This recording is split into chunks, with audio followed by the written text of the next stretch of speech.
Everybody and welcome back in my YouTube channel. तो हम कल पढ़ के आ रहे थे, बेसिकली हम टाइप्स ऑफ सॉलिड पढ़ रहे थे। उसमें हमने देखा था क्रिस्टलाइन एंड अमॉर्फस, दो टाइप के हमने देखे थे सॉलिड्स। आज हम देखने वाले हैं कुछ और जो हमारे पास बच गए हैं, ठीक है। उन सॉलिड्स को हम देखेंगे बेसिकली, ठीक है। स्टार्ट करते हैं इसे। अब हमारे पास आता है तीसरा, जो कि है hydrogen bond molecular solids, right. Hydrogen bond molecular solid से आपको समझ में आ रहा होगा कि यहाँ पर जो भी सॉलिड्स रहेंगे उनके बीच में कैसा बॉन्डिंग होगा, ये समझाने की कोशिश कर रहे हैं दैट उनके बीच में हाइड्रोजन बॉन्ड बिल्ड हुआ होगा और फिर वो एक सॉलिड का उन्होंने क्या लिया होगा, एक स्ट्रक्चर लिया होगा, राइट। तो जैसे कि आप एग्जाम्पल में जानते ही हैं कि हाइड्रोजन बॉन्ड का आप इतना एग्जाम्पल आपने बहुत बार सुना होगा दैट हमारे पास जो भी हाइड्रोजन बॉन्ड वाले होते हैं, जैसे कि एग्जाम्पल के लिए अगर हम ले लें वो का एग्जाम्पल अगर आप ले लें, H2O में क्या होता है, यहाँ पर हाइड्रोजन बॉन्डिंग देखने को मिलती है, ठीक है। NH3 को देख लीजिए, NH3 में भी आपके पास बहुत सारे ऐसे आ जाएंगे जहाँ पर पे आपको हाइड्रोजन बॉन्डिंग दिखाई देगी। वो सॉलिड्स जिनमें क्या दिखाई दे, आपको हाइड्रोजन बॉन्डिंग दिखाई दे, उन्हें हम क्या बोलेंगे, hydrogen bond molecular solids. Next देखेंगे अब हम covalent solids and network solids. तो कोवेलेंट यानी कि आपको समझ में आ गया कि उनके बीच में कैसा बॉन्डिंग होगी, उनके बीच में कोवेलेंट बॉन्ड से यहाँ पर बॉन्ड बने हुए होंगे। सॉलिड्स में यहाँ पे कैसा बॉन्ड बना होगा, कोवेलेंट बॉन्ड बनेगा, या फिर नेटवर्किंग हुई होगी जिसकी हेल्प से, किसकी हेल्प से, कोवेलेंट बॉन्डिंग की हेल्प से, तो उसे एक नेटवर्क टाइप का बन जाएगा। तो वेरी कॉमन एग्जाम्पल अगर मैं इसमें दूँ तो आप जानते होंगे डायमंड का, आपने देखा होगा डायमंड का, ग्रेफाइट का स्ट्रक्चर अगर आपने देखा होगा तो उसमें आपने देखा होगा कि कितनी ज़्यादा अच्छी नेटवर्किंग होती है ना। और वो सब के सब क्योंकि कार्बन के हैं, है ना, डायमंड भी कार्बन का इसका एलोट्रोप है, ठीक है। उसी तरह हमने देखा है, आपने देखा होगा कि डायमंड और ग्रेफाइट के केस में दोनों के दोनों क्या आएंगे, कार्बन के एलोट्रोप्स हैं, है ना। तो कार्बन क्योंकि आप जानते हैं हमेशा क्या बनाता है, कोवेलेंट बॉन्ड ही बनाता है। तो यहाँ पर जो डायमंड की आपने देखा होगा स्ट्रक्चर, वहाँ पर कैसी बॉन्डिंग होती है, वहाँ पर कोवेलेंट बॉन्डिंग होती है। ग्रेफाइट का स्ट्रक्चर देखा होगा तो ग्रेफाइट में भी आपने देखा होगा कि ऐसा उसका स्ट्रक्चर रहता है और वहाँ पर भी कोवेलेंट बॉन्डिंग हमें दिखाई देती है, ठीक है। उसी तरह एक और एग्जाम्पल हमारे पास है SiO2, सिलिका डाइऑक्साइड, हमने कल इसके बारे में अच्छे से पढ़ा है, राइट। इसमें भी आपको कोवेलेंट बॉन्डिंग दिखाई देगी, ठीक है।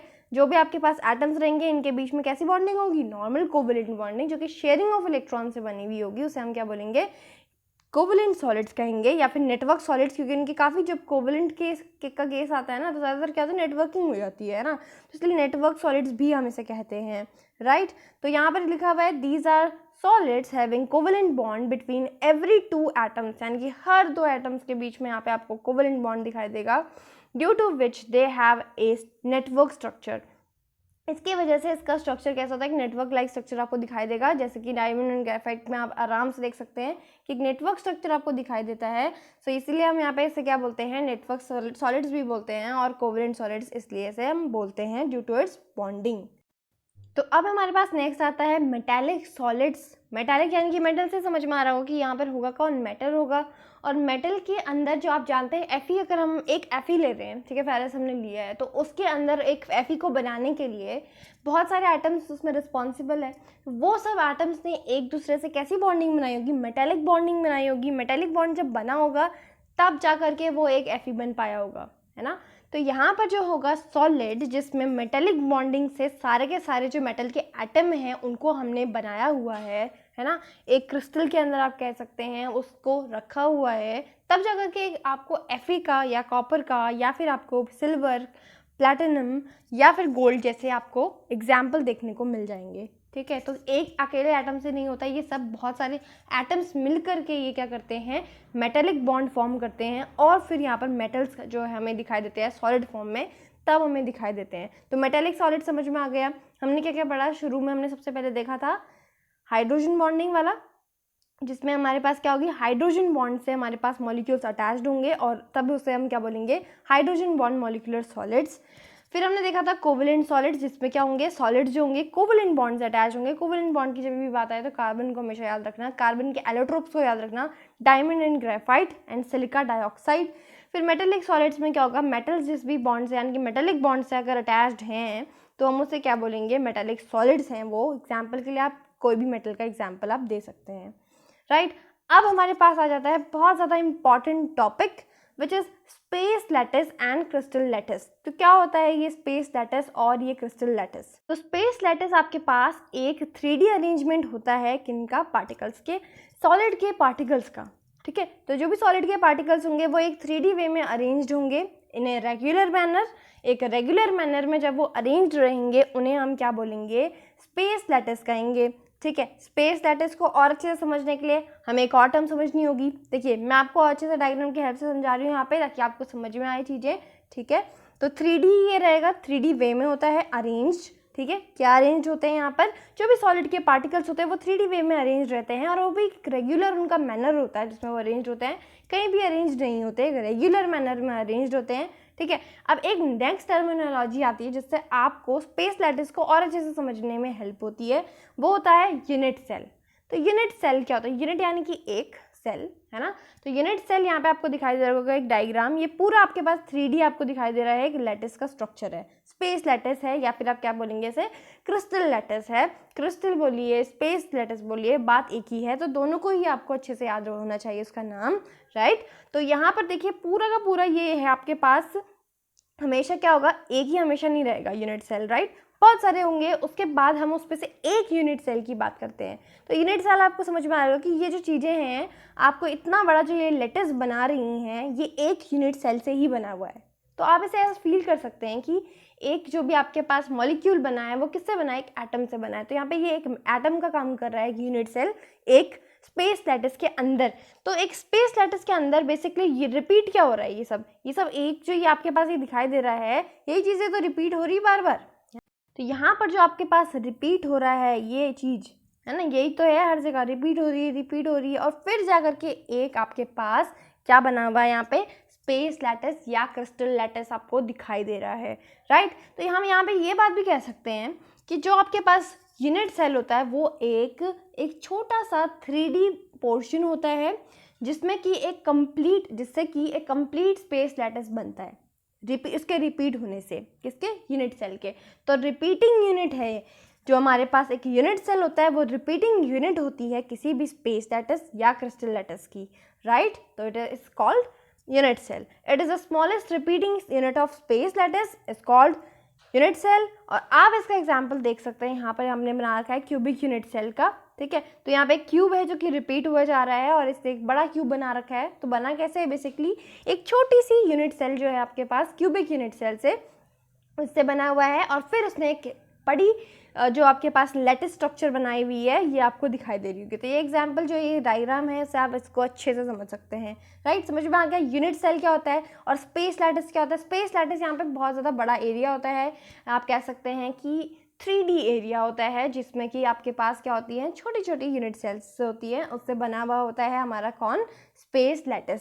जहाँ पे छोटी छोटी जो यूनिट सेल होती है वही क्या होती है? रिपीट होके रेगुलर मैनर में अरेंज्ड होता है, वो उसके जो आपके पास पार्टिकल्स हैं वो एक रेगुलर मैनर में अरेंज होता है, उसे हम क्या बोलते हैं? उसका क्रिस्टल लैटिस कहते हैं। 3D वे में क्या अरेंज रहता है? हमारे पास जो भी पार्टिकल्स होंगे, जैसे कि एटम है, आयन है, मॉलिक्यूल है, वो सब एक क्रिस्टल में 3D मैनर में 3D स्पेस में, ठीक है, अरेंज होते हैं किसी भी रेगुलर मैनर में, उसे हम क्या बोलेंगे? हमारा स्पेस लैटिस। और यूनिट सेल एक रिपीटिंग यूनिट होती है, किसके अंदर? एक लैटिस के अंदर, स्पेस लैटिस के अंदर। इतनी बात समझ में आ गई? ओके, तो अब हम देखने वाले हैं टाइप्स ऑफ यूनिट सेल्स। तो टाइप्स ऑफ यूनिट सेल हम देखेंगे कि यूनिट सेल्स की कौन कौन सी टाइप्स है। ये बहुत इंपॉर्टेंट टॉपिक है, इसकी एक एक चीज़ जो है बहुत इंपॉर्टेंट है, क्योंकि ये जो है न्यूमेरिकल में पूछा जाता है, इसका न्यूमेरिकल आ जाता है, 2-3 मार्क्स का न्यूमेरिकल आ जाता है, जहाँ पे आपको बहुत कंफ्यूजन हो जाती है अगर आपने ढंग से नहीं समझा होता है। तो एक बार इसे आप ढंग से समझ लीजिए, मैं आपको इतना अच्छा समझाऊंगी कि आपको हमेशा जो है, आपके पास जैसे ही क्वेश्चन आएगा आप खुद ही इसको आराम से कर लेंगे, ठीक है। तो आपको बस ध्यान से समझते जाना है इन सब चीज़ों को। तो स्टार्ट करते हैं। सबसे पहला टाइप का यूनिट सेल अगर आपके पास होगा तो सिंपल क्यूबिक यूनिट सेल होता है सबसे पहले, ठीक है। तो सिंपल क्यूबिक यूनिट सेल क्या होता है? सिंपल क्यूबिक यूनिट सेल में आपके पास एक सिंपल सा क्यूब होगा, ठीक है, और इस सिंपल से क्यूब के जो आपके पास कॉर्नर्स हैं, ठीक है, कॉर्नर्स हैं, इन कॉर्नर्स में ये देखिए आपके पास इस तरह से क्या होंगे? सॉलिड जो होंगे आपके पास, सॉलिड या फिर आप कह सकते हैं एटम्स, आयंस या मोल्स, आप कह सकते हैं मॉलिक्यूल्स अटैच्ड होंगे। तो आपके पास कितने कॉर्नर्स होंगे? टोटल टोटल आपके पास कितने कॉर्नर हो गए, 8 कॉर्नर्स हो गए हैं, है ना। तो यहाँ पर अगर आप देखेंगे यहाँ पे सिंपल क्यूबिक यूनिट सेल का एग्जांपल, आप जिस कमरे में यहाँ पे बैठे हुए हैं उसके अगर आप कॉर्नर्स को देख सकते हैं अभी, तो उसके आपको 4 कॉर्नर ऊपर और 4 कॉर्नर नीचे फ्लोर पे आपको दिखाई दे रहे होंगे, राइट। तो ये आपको बिल्कुल आपको विजुअलाइज करके हर चीज़ को देखना है यहाँ पे, ठीक है। और चारों के आपके पास जो 8 के 8 हैं कॉर्नर्स, वो अगर हम देखें, अगर हम एक यूनिट सेल के अंदर देखें तो वो एक लैटिस के अंदर होगा, राइट। तो लैटिस के अंदर क्या होगा, वो औरों से भी उसे टच कर रहा होगा, है ना। तो यहाँ पर क्या है, यहाँ पे आपको समझनी है एक बात। यहाँ पर अगर हम इसका कंट्रीब्यूशन देखें, ध्यान से समझिएगा, तो ये वाला जो है आपके पास, अगर मैं एक ही ले रही हूँ, जैसे कि आपका मैंने ये वाला लिया हुआ है, ठीक है, ये आपके पास एक एटम है। तो अगर आप एक एटम को देखेंगे, एक आपके पास स्पेस लैटिस है, उसमें ये सिर्फ एक यूनिट सेल है, ठीक है। यूनिट सेल में भी एक कॉर्नर में आपके पास एक एटम लगा हुआ है। तो ये जो होगा, और कितनी यूनिट सेल को ये टच कर लेगा, कितनी यूनिट को टच कर लेगा, एक तो उसने खुद ही को टच किया हुआ है, ठीक है, एक इसके बगल में भी रही होगी, है ना, एक इसके बगल में भी रही होगी, ऑलराइट, तो उसे भी टच कर रहा होगा ये, है ना। अब एक इसके यहाँ पे भी रही होगी, एक यहाँ पर भी, और एक जो होगी इसके ऊपर भी रही होगी, है ना। तो ऊपर कितनी होंगी, ऊपर भी 4 होंगी इसके पास, है ना, 4 इसके पास ऊपर होंगी इसी तरह से। और अगर आप देखेंगे तो 4 ऊपर 4 नीचे, 8 टोटल ये क्या है इसका, इसने 8 आपके पास इस तरह से इसने क्या किए हुए, क्यूब्स को टच किया हुआ है। तो ठीक है, इतनी बात आपको समझ में आ गई ना मेरी। आप फील कर सकते हैं क्या, एक एटम जो है, एक एटम जिसने कि आप देखेंगे तो अगर आपके पास पूरे एक स्पेस लैटिस है और मिड में उसके पास क्या है, मिड एक कॉर्नर में अगर आप एक एटम देख रहे हैं, तो उस एटम ने नीचे के 4 डब्बों को, ठीक है, जैसे कि ये वाला है, तो इसने 4 डब्बों को यहाँ से क्या किया हुआ है, यहाँ पर आपको दिखाई दे रहा है कि 4 डब्बे टच किए हुए हैं। तो इसी तरह ऊपर भी होंगे, है ना, ऊपर भी होंगे 4 डब्बे। इतनी बात समझ में आ गई आपको कि उसने 4 को किस तरह से टच किया हुआ है, इतनी बात समझ में आ गई। तो अब आप मेरी बात समझिए कि मैं ऐसा क्यों पूछ रही हूँ, है ना। तो अगर आपको एक का निकालना हो, किसी भी एक पार्टिकल का आपको निकालना हो, एक कॉर्नर में जो आपके पास है, सिंपल क्यूबिक में क्या होता है, सिंपल कॉर्नर में रहते हैं, सिंपल है वो, इसलिए सिंपल कॉर्नर पे उसमें एटम्स रहते हैं जैसे कि होने चाहिए, है ना। तो अगर हम इसके कंट्रीब्यूशन देखें उस वाले पार्टिकल्स का, जैसे इसी वाले का देख रहे हैं हम लोग पार्टिकल्स का कंट्रीब्यूशन, तो कॉर्नर वाले में कितना कंट्रीब्यूशन होगा उसका, एक का अकेले का उसने, अगर हम एक की बात करें तो टोटल में से हम देखते हैं, है ना, टोटल कितने थे, टोटल उसने पूरे 8 अदर्स यूनिट सेल को टच किया हुआ था, राइट। तो उसका अकेले का टोटल में से 8, और अकेले का कितना है, वो अकेला 1 है, तो इसका कंट्रीब्यूशन कितना हुआ, 1/8 हुआ। सिर्फ इसका क्यों, इसका हर एक का यहाँ पर 1/8 जो होगा इसका कंट्रीब्यूशन रहेगा in case of simple cubic unit cell. तो कंट्रीब्यूशन जो है यहाँ पर क्या रहेगा, 1/8 का रहेगा। आप कह सकते हैं कि यहाँ पर जो इसका एक एटम होगा, वो इसके एक एटम की अगर हम वैल्यू निकालेंगे पूरे उसके स्पेस लैटिस में, तो उसका कंट्रीब्यूशन कितना होगा, एक अकेला है, आउट ऑफ 8 जो हैं उसने 8 पूरे लैटिस टच किए हुए हैं, उसमें से एक क्या रहेगा, यानी कि 1/8 उसका कंट्रीब्यूशन रहेगा। इतनी बात समझ में आ गई। अगर हम एक का निकाल सकते हैं तो 8 का भी तो निकाल सकते हैं, है ना, कंट्रीब्यूशन, क्योंकि हमें निकालना बहुत ज़रूरी है, राइट। तो हम यहाँ पर अगर 8 का निकालेंगे तब कितना हो जाएगा, जब एक का यहाँ पर एक का 1/8 है, इन केस ऑफ सिंपल लिख देते कभी कभी, है ना, सिंपल क्यूबिक यूनिट सेल लिख देंगे। तो सिंपल के केस में अगर एक कॉर्नर वाले का टोटल कितने हमारे पास 8 है, एक का 1/8 कंट्रीब्यूशन है, तो 8 का कितना है ना, 8 का कितना, यूनिटरी मेथड है सिंपल, राइट। तो यहाँ पर 1 आ जाएगा, यहाँ पर कंट्रीब्यूशन कितना है इसका, पूरे स्पेस लैटिस में 1 का कंट्रीब्यूशन है, एक यूनिट सेल के, एक जो आपके पास एक यूनिट सेल है उसके पूरे 8 आपके पास एटम्स हैं, उसमें पूरे यूनिट सेल में एक का कंट्रीब्यूशन है। समझ में आ रही मेरी बात। अब उसी तरह अगर हम एक और देखिए टाइप्स ऑफ यूनिट सेल में, ये समझ में आ गया, तो नेक्स्ट देखेंगे इसका टाइप। नेक्स्ट होता है body centred cubic unit cell. तो ये जो होता है बिल्कुल सेम होता है जैसे कि हमारे पास सिंपल होता है, उसी की तरह होता है ये भी। देखिए यहाँ पर ये इस तरह से है, ठीक है, ये हमारे पास एक क्यूब है, राइट। और क्यूब के आपके पास सेंट्रल पे यहाँ पर एक आपके पास एटम रहेगा और बाकी कॉर्नर पे एज इट इज़ हमारे पास एटम्स रहेंगे, ठीक है। तब हम अगर इसका निकालेंगे तब कितना होगा इसका, देखिए सबसे पहले हम क्या करेंगे, कॉर्नर वाले का निकालेंगे, ठीक है। कॉर्नर वाले का निकालिए फटाफट से, कंट्रीब्यूशन कितना होगा कॉर्नर वाले, क्योंकि और 8 उससे टच किए हुए हैं तो उनका कितना हो जाएगा, उनका एक का अकेले का कितना होता है, एक का होता है 1/8 इंटू 8, क्योंकि टोटल इसमें पास, क्योंकि अभी हम सिर्फ देख रहे हैं, अभी हम सिर्फ कॉर्नर वाले का देख रहे हैं, है ना, तो सिर्फ कॉर्नर वाले का देख रहे हैं तो ये हो जाएगा 1। और अब हमारे पास सेंटर पे अगर हम देखें, इसके सेंट्रल पे देखें तो ये कितना हो जाएगा 1 जो था, अगर हम देखें पूरे स्पेस लैटिस में 1 हमारे पास कॉर्नर वालों का था, ठीक है। लिख लीजिए इसे इस तरह से, तब आपको ज़्यादा समझ में आएगा कि contribution of atoms on the corners plus, इस तरह से लिखिए तब आपको ज़्यादा समझ में आएगा, याद भी रहेगा आपको, ठीक है। ये 1/8 इसका कंट्रीब्यूशन है, इतनी बात समझ लीजिए। सभी का जो ये कॉर्नर में इनका 1/8 है, ठीक है। तो यहाँ पे लिख लीजिए अच्छे से, कंट्रीब्यूशन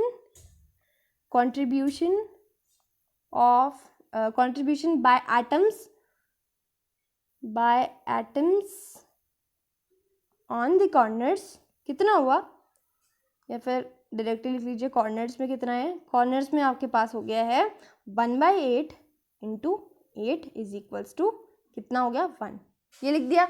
अब इसे आप क्या कीजिए, मैं इसको मेरे पास स्पेस नहीं है तो मैं इसे रेस कर रही हूँ, आप इतना लिख लीजिएगा और उसके बाद क्या लिखिएगा, कंट्रीब्यूशन बाय एटम्स में, उसके बाद लिखना ऑन दी आपके पास ये क्या है, अभी हम इसकी बात कर रहे हैं, मिड की बात कर रहे हैं, बॉडी की सेंटर की बात कर रहे हैं, तो यहाँ पे क्या होगा, विद इन द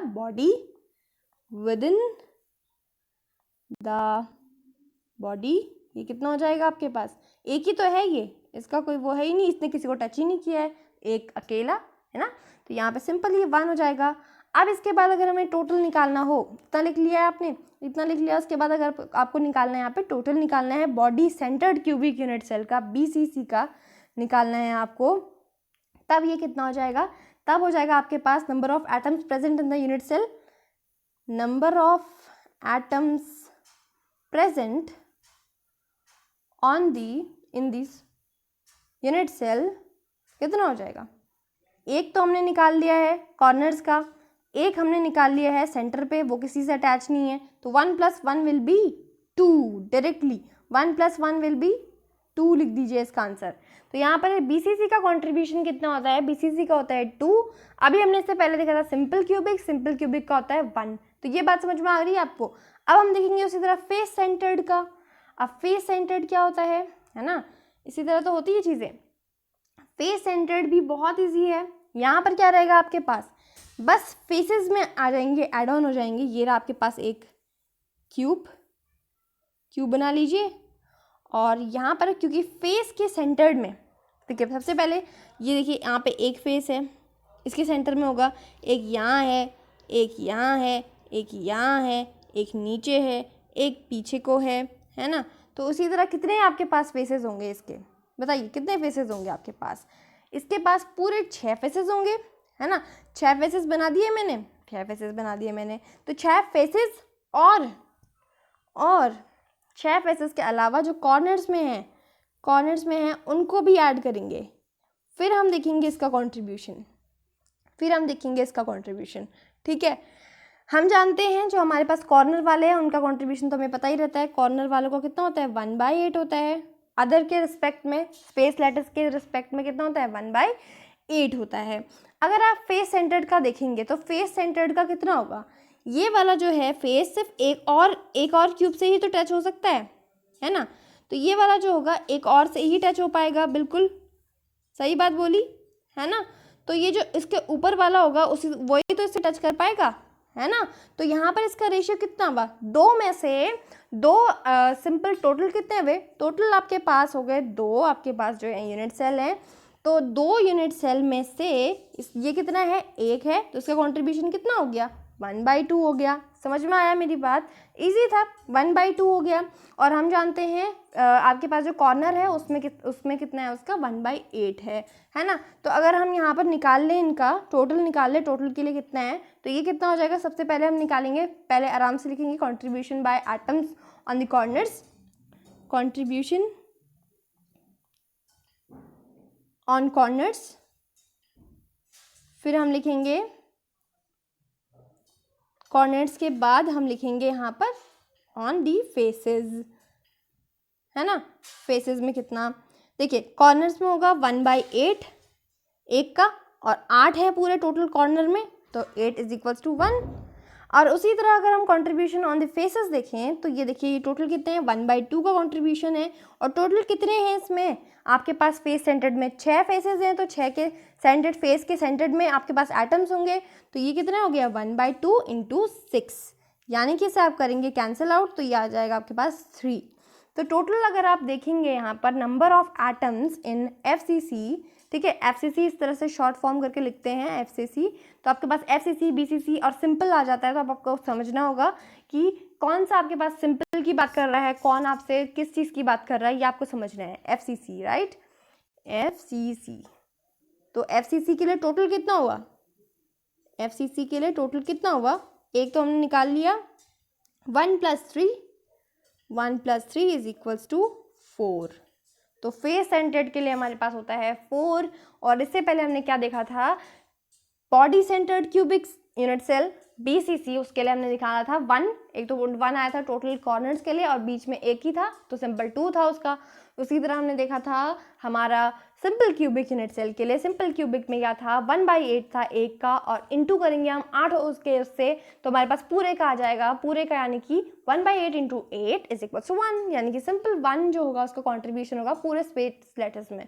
इतनी बात समझ में आ गई, तो आगे बढ़ें। एक और हमारे पास आता है, इसका भी कंट्रीब्यूशन आपको पता होना चाहिए, तभी आप हमेशा इसके क्वेश्चन जो हैं सॉल्व कर पाएंगे, राइट। इसका भी बहुत इजी है, एज सेंटर्ड बोलते हैं वैसे। एज सेंटर्ड क्या होता है, एज यानी कि कोना, और उसके सेंटर्ड की बात कर रहे हैं, है ना। बहुत इजी है भी, कॉर्नर पे रहेंगे, कॉर्नर पे रहेंगे इस तरह से, और एजेस के सेंटर में, यानी कि ये जो है ना आपके पास, ये इसके सेंटर पे रहेंगे 1 2 3 4 ऊपर, फिर इसके साइड्स में देख रहे हो, ये जो आपके पास ये पूरा है ना, ये इसके सेंटर की बात कर रहे हैं हम, इसके सेंटर की बात कर रहे हैं हम, ठीक है। ये देखिए, तो अगर आप कैलकुलेट करेंगे कितना हो जाएगा आपके पास, 3 आपके पास, अगर आप देख रहे हैं ऊपर वाले में 4 है, ठीक है, और 4 इसके क्या होंगी, दीवारें होंगी, है ना, 4 दीवारें, और 4 ऊपर और 4 नीचे, 4 × 3 = 12। सो 12 आपके पास क्या है, आपके पास एज सेंटर आ गए। और टोटल अगर आप देखेंगे तो आपके पास कॉर्नर्स में भी ऑलरेडी 8 हैं, तो इसका भी निकाल लेते हैं, बहुत ईजी है भी। जो आपके पास यहाँ पर आपको दिखाई दे रहे हैं कॉर्नर्स का, इनका तो आप जानते हैं 1/8 होता है, और इसका अगर हम कंट्रीब्यूशन निकालें तो ये आ जाएगा 1 डायरेक्टली, ठीक है। अब यहाँ पर कुछ हुआ होगा, अब आप खुद सोचिए, इसके आगे जो होगा इस तरह से एक और होगा आपके पास, और यहाँ पर क्या होगा, एक और होगा, ठीक है। इस तरह से आपके पास 4 आपके पास होंगे, है ना, यहाँ पर भी होगा एक इस तरह से, ठीक है। तो यहाँ पर अगर आप देखेंगे तो पूरे के पूरे आपके पास जो 4 रहेंगे वो इसे टच कर रहे होंगे, एक तो ये खुद कर रहा होगा, एक इसका पड़ोसी, है ना, और एक यहाँ से कर रहा होगा, और एक आपको इधर से और इधर से, यानी कि चारों डायरेक्शन से यहाँ पर इसका एक फेस जो होगा टच हो रहा होगा। उसी तरह अगर हम ऊपर वाले की बात करें तो ऊपर वाले में ये वाला खुद का, और इसके बगल वाला, इसके ऊपर वाला, और उसके जस्ट बगल वाला क्या होगा, यानी कि 4 इसको टच कर रहे होंगे। खुद आप विजुअलाइज कीजिए इसे। इतनी बात समझ में आ गई ना कि आपके पास जो होंगे एक आपके पास एज सेंटर वाले को 4 टच कर रहे होंगे, है ना, एक उसका खुद का, एक उसका पड़ोसी, और 2 यहाँ इसके आगे जो 2 आपके पास स्क्वायर, यहाँ पे अगर आपके पास क्यूब्स रहेंगे तो वो उसको टच करेंगे, तो इसका कितना आ जाएगा 1/4, है ना।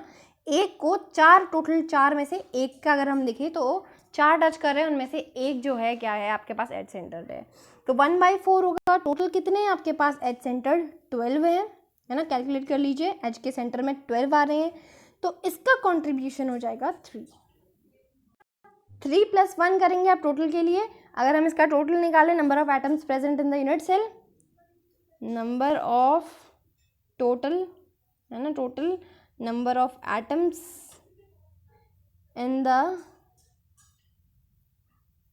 Unit cell. पूरे स्पेस लैटिस में हम देख रहे हैं कि यूनिट सेल का, तो यूनिट सेल में उसका कॉर्नर्स का 1 आया और उसके एज का आया 3, तो टोटल आ गया आपके पास 4 इसका आंसर। तो एज सेंटर्ड में आपके पास कितना आएगा, सिंपल सा है, इसका 4 आ जाएगा। इजी था, है ना।